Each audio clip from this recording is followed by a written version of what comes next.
এই মুহূর্ত থেকে যেটা প্রয়োজন অন্তর্বর্তীকাল সরকারকে এখন কেয়ারটেকার গভর্নমেন্টের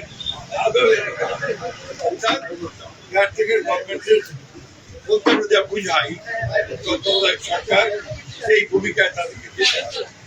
সেই জন্য প্রথমে যে বিষয়টি প্রয়োজন হবে তা হচ্ছে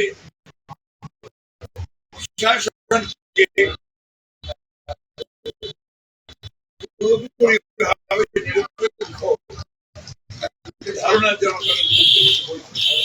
বিশেষ করে এখনো আছেন যাদেরকে চিহ্নিত দোষী বলা হয় তাদেরকে সরিয়ে সেখানে নিরপেক্ষ কর্মকর্তা করেছে। আমরা বলেছি যে প্রশাসন জেলা প্রশাসন সেখানে একইভাবে ব্যবস্থা গ্রহণ এবং আমরা কিছু কিছু কথা বলে এসেছি যেগুলো আমরা মনে করেছি যে তারা এখনো এই পুরনো সরকারের স্বার্থ করছে।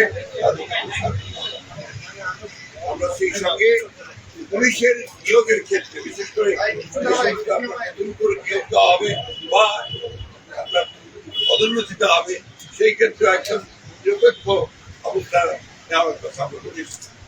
আমরা বলে এসেছি যে বিচার বিভাগে বিশেষ করে হায়ার জুডিশিয়ারিতে এখনো যে সমস্ত আছেন তাদেরকে সরিয়ে সেখানে নিরপেক্ষ বিচারকদের দেওয়ার ব্যবস্থা করতে হবে। যদিও এটা জুডিশিয়ারি ব্যাপার, তারপর প্রধান উপদেষ্টা যেহেতু সব কিছু দায়িত্বে আছেন তার কাছে আমরা আমাদের সেই কনসার্নগুলো জানিয়েছি।